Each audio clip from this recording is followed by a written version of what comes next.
Hey guys, welcome back to another YouTube video here on my YouTube channel, and in this video we're going to be prepping for FNCS. I'm fully aware Qualifier 1 has already started, but you should be VOD reviewing Qualifier 1 and potentially prepping for Qualifier 2 if you didn't make it. And if you already did make it, this could still be a useful video in your top 400 in your region or whatever round 2 is, and really make sure that you can still fight as a duo, because that's what we're going to be learning today. So let's get right into it. We're going to be VOD reviewing Cold and Scented. Clearly they know what they're doing because they got nearly like 70 points in their first game, and I think that's absolutely something that we can learn from, and we're just going to get right into it, guys. We're going to watch this, we're going to learn something from their gameplay. And the biggest thing, because I've watched other VODs that sort of have high kill wins, the biggest thing that I realize is the key is not getting scuffed in between fights, so you can keep your momentum no matter what. That's one factor. The next factor is your momentum in fights, and what I mean by that is how fast can you end the fight and then just quickly get into a car and get to the next fight. The time in between fights has to be very small, okay? And the best way to do that is to get into a car and use a car and always just keep going next fight, next fight, next fight, next fight, because your pacing in between fights is everything. And how do you make sure you end fights quickly? There's two real ways. SMG a lot, right? Don't box fight so much, but try to get free damage at the beginning with SMG. That's one way. And the other thing is, the one thing that slows down your damage by a significant amount is taking damage during a fight, because when you're healing from that damage, so is the enemy. So then your advantage is gone. So really make sure you're not taking free damage during these fights, because I truly believe that's really, really bad. It's not helpful at all, and it's just causing you to slow down, right? So if you want to drop 30 bombs, 40 bombs, 50 bombs, and potentially even higher than that, like, you could really do it. Tayson dropped like 55 kills in trios one time, so it's totally possible. Obviously, if you're more of a beginner intermediate player, you can still drop 20 kills. You just have to know how to do it, and in this video we're going to be covering exactly that. So let's talk about it, right? We're gonna go to Cold and Scented and really make sure that we understand how they're doing it, right? So they're landing Covert Cavern, okay? And this is a very good example of starting off the game with a lot of kills, because obviously Covert is highly contested. If you feel confident with the POI that's highly contested, you can do this, right? But if you don't feel confident, don't force this, because actually this might get you killed game 1, game 2, because you're not comfortable. So clearly they've practiced this, clearly they're like ready for this, and actually game 1 is just a bunch of bots, so they can totally do this and get away with it. But if you don't feel really comfortable, this is not absolutely necessary. You could start like Llama Split, you can start like your POI and then rotate into a different one. The key concept though is tempo. Now if they kill a lot of people in Covert Cavern, I think they will, they're gonna get a bunch of mats. But actually, as we see, Scented is just going to Llama. That's a example of tempo, right? What does tempo mean? Tempo just means like how stacked can you get and what speed can you do it at, right? That's really what it is. The faster you can get really stacked, that's faster tempo, that's better tempo. So we really want to make sure that we have amazing tempo, because that means when you go to key someone, they're gonna have like 300 mats and like half shield. You're gonna have like amazing shield, 6 chug splash and max mats, which is exactly what the Llama is, right? And there's examples of this, like smaller examples like this in all over the POIs. Some POIs have barrels, which is a good example of tempo, because barrels are really fast shield. They're guaranteed shield, and you get to save the shield that you're already holding, which means that's a loot tempo as well. It's just really nice overall. But the Llama is the best example of tempo, because you get really good mats and really good loot right away, and that's exactly what Scented doing. Yamza's coming over, they're going to split the mats, and then they're going to key right after, right? So that's the first step. Really have a good start and a good boost in terms of your speed of looting, and a Llama is a really good way to do that. If you guys don't know by yet, like, this is the guaranteed Llama spawn, right? So this is called Llama Split. You can start there and rotate into here, or you can do what Scented and Yamza did, start here and up on the hill and rotate into here as well. That's completely fine. Either or is completely fine. At this point, we just need to split the mats and then start keying, right? We can't delay anymore, because the more you delay, the more stacked everyone else gets, the harder the kills become. You understand? This is the whole point of the tempo concept. You want to get ahead on mats and then just fight someone, because if you have more loot, the chances of you winning that fight go up significantly, right? And that just becomes easy. Now it's all about just not wasting time and getting to that fight right away, because you know for a fact that you're stronger than these people in terms of loot. So they're going for the AI. They don't actually know that someone's here very close by, but eventually I believe that they'll notice and then fight them, just like this. Trying to get height. So that's actually one of the concepts that I'm going to teach you guys about in terms of winning fights. It's very clear that they're trying to get height. However, it doesn't work out. But maybe in another fight, I'll show you the exact reason why they're trying to push height. So clearly they're losing, right? They're not winning here. In terms of HP, they took damage. These guys have 350 HP. These guys have 250 HP, something close to that, right? So now they're just going to box up and heal because they're losing HP advantage, right? Very simple concept, but a lot of people forget about it. So when you do HP advantage in duos, a really good way to do it is to really just focus on the total HP of your team versus the total HP of their team. team. Clearly they're winning. Clearly they're on a height. Let's just box up and heal, get back to full HP, and then we can re-engage. Let's see what they do as well, because oftentimes bad teams will drop on your wall. That is a very easy full box into a quick dead, right? And then that's just extremely easy to just win the fight from there. So they're just chilling really slowly using this. Notice how cold is not even popping a mini, right? Because you can just save it. Yes, it would be significantly faster, but they're just trying to get this AI. They grab it and kill hyper. It's exactly what I mean. People make mistakes. People make mistakes all the time, and it's very important that you let them make mistakes, right? If you just constantly crank for height, that's actually not letting them make a mistake, right? Because they understand, like, oh, I can just peek you. They're just gonna sit on height. They're gonna crank even more, like, to the top of the cave if they really need to. But here they box up and they don't waste their mats, right? Because they need momentum for the next fight. They need to save those mats for the next fight, because clearly they're planning to drop a high kill win in these games, right? If you constantly build fight, you're griefing your mats and the enemy mats. A better way to save both mats, right? Because actually, if you kill them, you want them to save their mats so you can pick them up, right? A better way to save mats is to never build fight. Make sure that you don't build fight. Always. If you lose height, just sit on the low ground and just wait. They're gonna drop on your wall, and if they don't, they're just a good team, and you need to secure a height somehow, or go for a low ground peak. But if they drop on your wall just like this, you just get a free pick, and then after this, you have to realize it's a 2v1. 400 HP versus 200 HP. Very easy kill to win. It becomes easy. This guy just jumps to the box for whatever reason, but again, it's game one. These guys are not that good, so absolutely you can do this and get away with it. Like, you can expect these mistakes from these people in game one, especially during FNCS. So just make sure you're watching out for this, and just make sure you're playing together, right? Because it's not like a Cold went up to height and then just started fighting, right? It's that they both dropped. Scented dropped, and then Cold also dropped, and then they're just playing low ground. So they realize there's some people here. Cold has to get out of this. He's probably gonna die, isn't he? Nope. So he backs out. Scented goes in because of the HP advantage and surprise, right? Surprise factor, because these guys actually use a lot of their SMG ammo, significant amount. And so Scented just goes in and tries to fight, but I actually don't even necessarily like this. He might knock one, but this guy could have totally punished it. Playing a little bit slower and playing further back might have been better. But he's hitting a lot of his shots. Kill both of them and wins it. So this is sort of something you can sort of get away with in order to finish fights faster in game one, because you expect these people to be worse. In other words, they're gonna miss their shot. They're gonna open vault. Another example of tempo. What I mean is the loot is really condensed, right? It's a lot of loot. Like Tilted has a lot of loot. The problem with Tilted is the loot is very spread out, but in here the loot is very condensed. So landing covert's a really good option to do tempo, right? And make sure you have good tempo, because Bomba plus covert vault is actually crazy tempo. You're gonna get so much. So that's exactly what they're doing, and they're just gonna walk out. These guys are just waiting. I'm sure they've heard them, because clearly they're playing carefully here. They're playing really carefully. So they understand that they're here.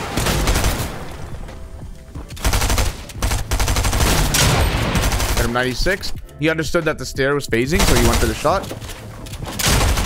Really good peeks. This guy's really low, and you just need to push that, right? If you have significant HP advantage on that solo, you just need to push that and end it quick. Be decisive with your fights. Don't let it linger, because if he gets away from that box and then gets to a position where he can heal or start expanding, it's over, right? Basically, the best way that I like to put it is react to the damage that you did to them before they do, right? Meaning before they can even react and run, you need to edit again, right? Because you're winning. You can absolutely just edit again and take the fight, because that's an advantageous fight for you because of HP advantage. Just take the fight. And then if you ask me, like, okay, I can't seem to get HP advantage, you need to fix your peaks, right? Your peaks is what's causing it. You need to do better peaks. If you do really good peaks, there's no reason why you shouldn't win the first trade. Odds after him. Really interesting, like inside the cave fight, but they just need to finish this fight. See how this is taking time?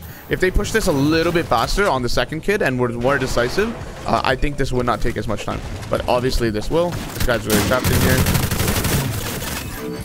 and to die is trying to do that, so obviously it's a slight mistake. Believe it or not, this is not worth it, obviously, because even though that cold can actually res him, it's just a slowdown. Now they have to spend some shield, take extra time to res, and then go for it. So it's not an ideal scenario, but obviously, I see the intention. There's a reason why he got knocked, right? He's just trying to end the fight fast. He's sort of ego fighting. He's not playing fully properly. He's trying to end the fights as fast as possible, and sometimes even trading peaks for that, right? Makes sense? So we're going to continue. They currently have 6 kills. I'm gonna take this. It sends him to the top of the hill. You see someone else out there. Pad to him, because you don't need pads in moving here, and also you're just probably gonna have a lot of pads like this. So just use this to get to a fight.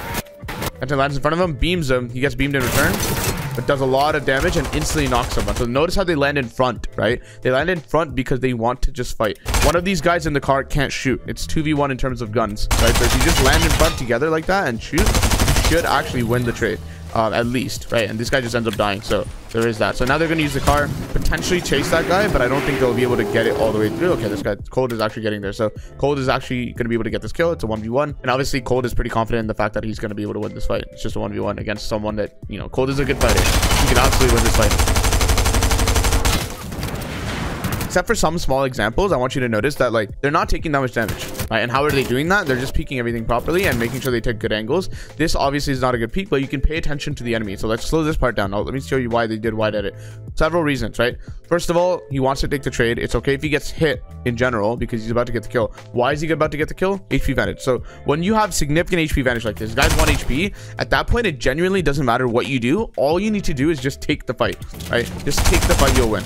And that's exactly what Cold is trying to do. And it doesn't, at this point, it does not matter what edit you make. It's actually sometimes better to make the wider edit so you can shoot him easier. Because if you make a peek, he can hide down here, like really close to the wall. He can exit out left and it makes a longer shot for you. So take the fight. And obviously, these guys are not that good. But again, so are the people in your game 1.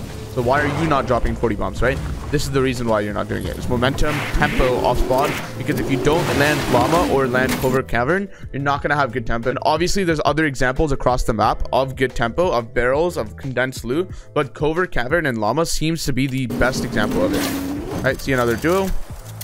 This is bugged because actually this wasn't here before on the previous rendition of the map, so they just go for this. I want to watch how Scented actually gets this kill because it was rather quick. The biggest thing that I'm seeing, is they're taking risks in order to end the fight quickly. You understand? They're not playing each fight like by textbook, and there's a reason for that. And obviously these guys are low. I think there's a house here. That's exactly what it is. And he goes inside the house, goes for a left-hand peek shot, and just wins it.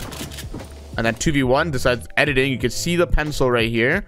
So it's very clear that he's editing. Sented's about to, you know, look for SMG, and then he's going to pull out his gun because he's clear about to edit. He actually just holds cone. This is very nice. So they take the stair, right? They take the stair, turn it into a cone. They get all the loot, and now they're just going to head back in the car. But the key thing is, like, how do you get from fight to fight? Use a car. You use a Lambo with tires, or use the black car, and it's actually really, really fast to traverse across the map. So, next fight. Right now, they're currently at 10 kills. And the first zone has closed by now, right? So, second fight, they realize this. They found people really, really quickly. Again, taking risks, right? Why is... Actually, it's not even that big of a risk, to be completely honest with you. He's winning on HP. He takes the risk at the beginning, just sends it, takes a trade, and because he has really good aim and the other guy just misses, just because it's game 1, these guys are not that good. But because of that HP advantage, he's now pushing. I want you to realize how different they're playing this from the first fight in Covert Cavern. First fight, they actually lost the trade. Right? They went for a risky trade. They just want to go for like the fastest trade possible, and then they react to what happens. For example, in the first fight that we watched in Covert Cavern, they took the damage. Scented and Cold were losing on HP. They did not keep pushing like this. Why? Because of the HP advantage, right? So it's very simple. If you're losing on HP, just set it up, like reset and just heal, because that's how you sort of die. You don't want to be in a range to get one pump by a striker, and the only way you do that is if you're not full HP, right? So just make sure you're fully healing every time you have the opportunity to. If you lose the first trade, just back down and heal. And it's very important to do that because you don't want to choke the first game. It's very important you don't waste the first game.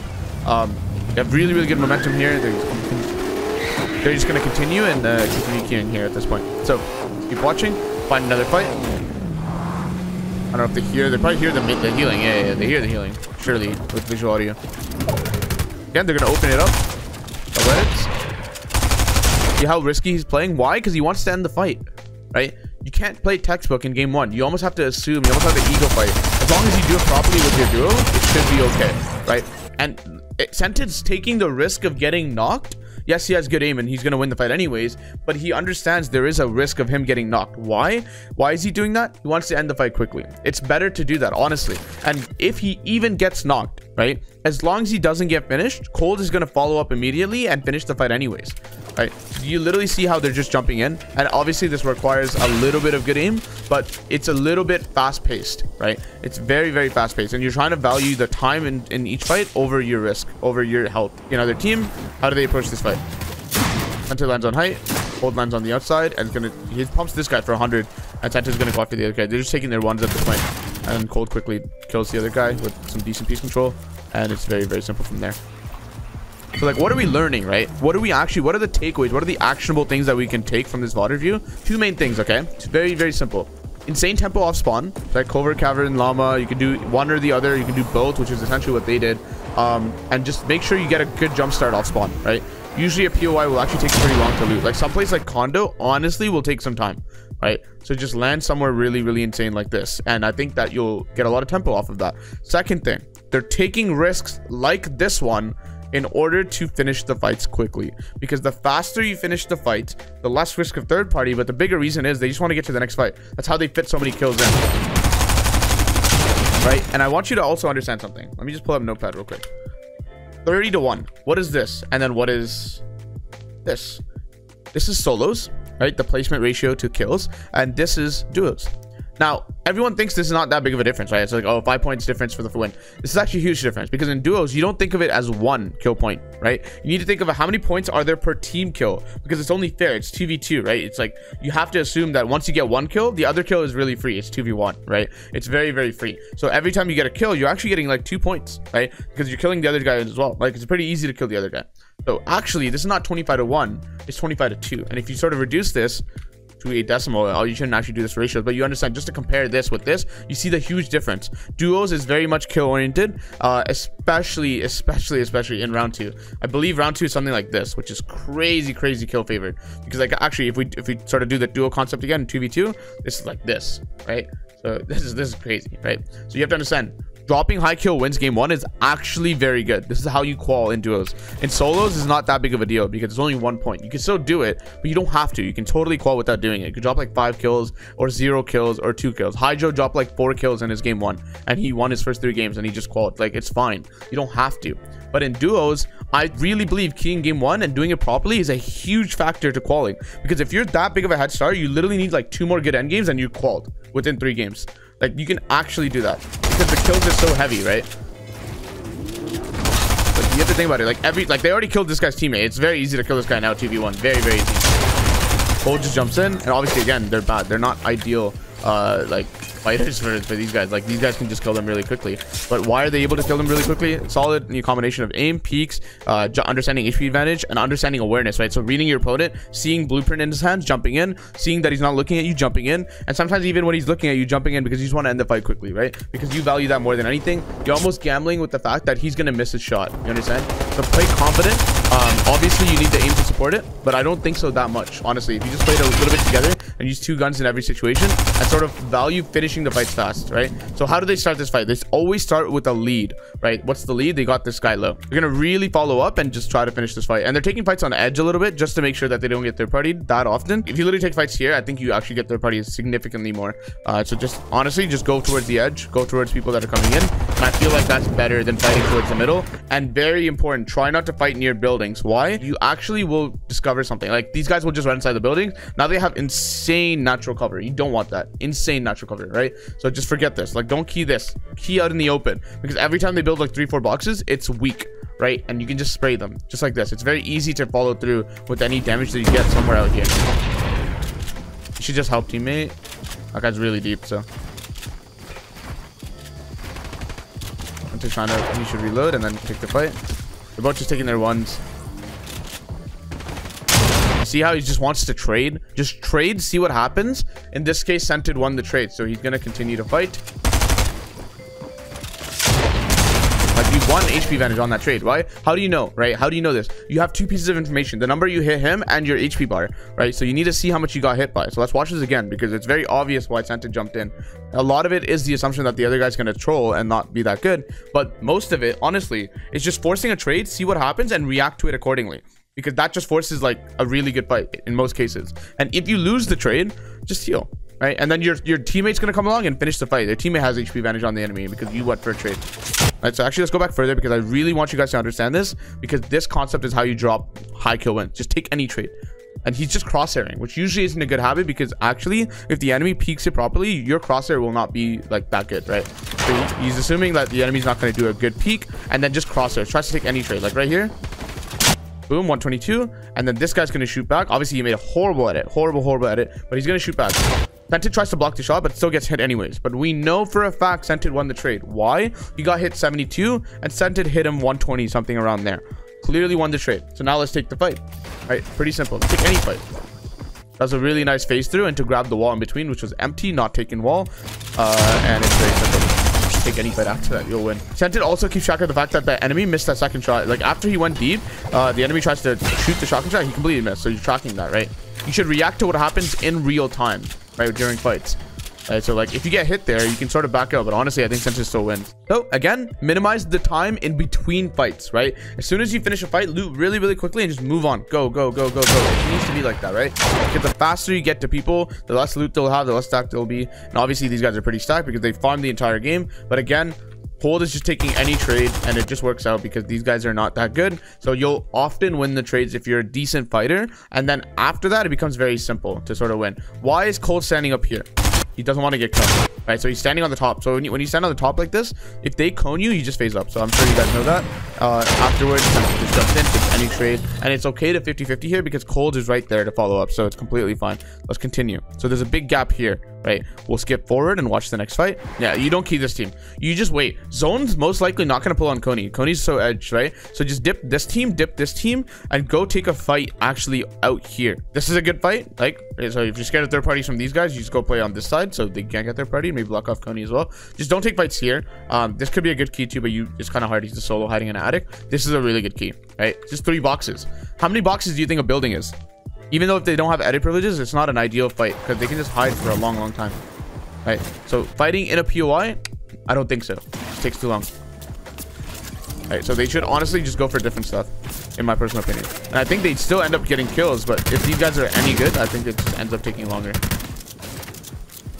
Yeah, like this, right? Like it just takes a little bit extra time where you would rather not. Let them come into zone, you know what I mean? Let them fight each other, come into zone, and then potentially take the fight out here when it's more vulnerable. While you're doing that, while you're waiting for this to happen, you can key with some of these guys. It just takes some extra time, and I don't think they want that. Maybe their angle is, I want to kill all of them before they kill each other so we don't lose out on any kills, right? Maybe that's the thing. I don't know. Pretty good damage though. Again, just take trades. You know, you add some right hand peeks into it. Really make sure the trades are in your favor. I think that would be really good. Obviously, these habits should be in place even if you're full W king like this. Takes a fight because of HP advantage, like you're just gonna win.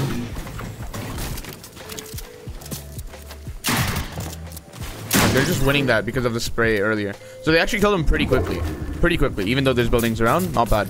And actually, those guys didn't go into buildings. They tarped out. This is a good key as well. Play safe side. Safe side just means play on the opposite side of where the third party is. So third parties are more towards center here. You can see where all the people are on the minimap. Just play on the safe side. That's killed, right? This is what I meant, right? It's okay for this, honestly. It's not that big of a deal because this is an accepted risk. Like you know this is possible. You're taking this risk in order to get faster keys. This is a good play. I like it. That's actually a genius way to get res, right? And I know people know the armored walls are in the game, but no one actually thinks about this, right? The problem could be just the fact that they don't usually get 5 armored walls in order to block off all angles. However, if you ever do get 5 armored walls, this is a good tactic to implement into your game to really make sure you get that res off, because it's nice, right? You want to get that teammate back up. If you're 1v2ing, like if Sented actually full died there and Cold was alone, the keys would be very much difficult. It would actually be pretty hard to keep. And notice something, they're just at this point they're not build fighting, they're not going up because there's third parties. They stay low to the ground, they play layers instead of just trying to play vertical, right? And this allows them to not get third party. They play safe. And as they're sort of box fighting, you always want to like metal tarp, like tarp over to every fight. Make sure your sides are covered, make sure you have good LOS on everyone else. When I say LOS, I just mean line of sight. Okay, so maybe they play endgame now, maybe they take height, and maybe they try to frag from there. We'll see. Or maybe they just key again.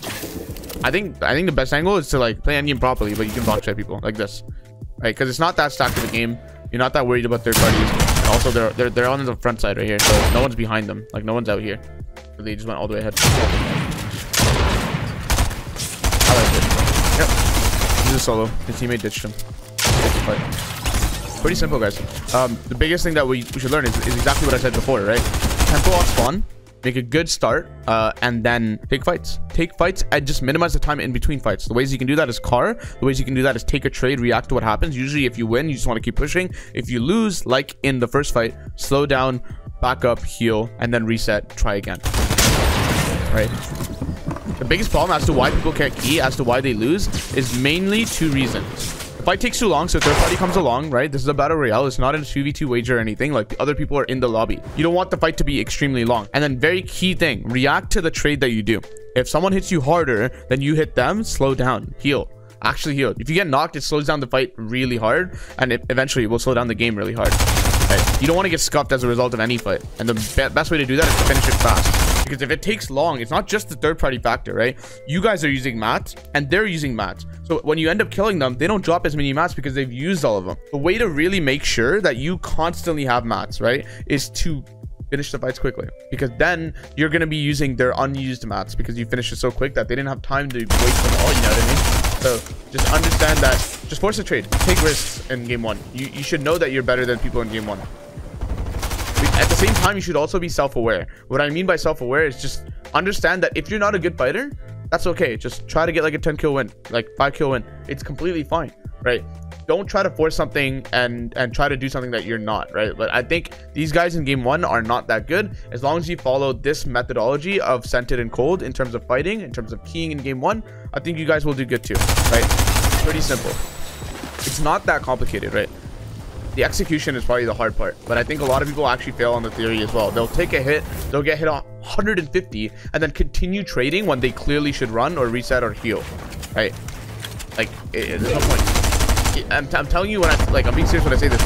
Pro players do this. I see it all the time, and for some reason I don't know why it hasn't changed for most of them. And the pro players that don't do it, Tayson, Scented, you know, some other W keyers like Ryzen Agers don't do this. Degen and Yamza don't do this. Obviously, they try to end the fights quickly and take risks in order to do that. But if they're losing the HP, they slow down and reset and heal, then do it again, right? Roll the dice again. That's the way you should sort of think about fights, is take the first trade. It's okay if it's a 50-50 or something, but just don't commit. Like, keep 1 box distance, go for a trade, because if you keep 1 box distance, chances are you can always reset something or flip a cone or something and stop trading at that point. See what happened. Did you hit them harder than they hit you? If yes, push. If no, back up. And then repeat.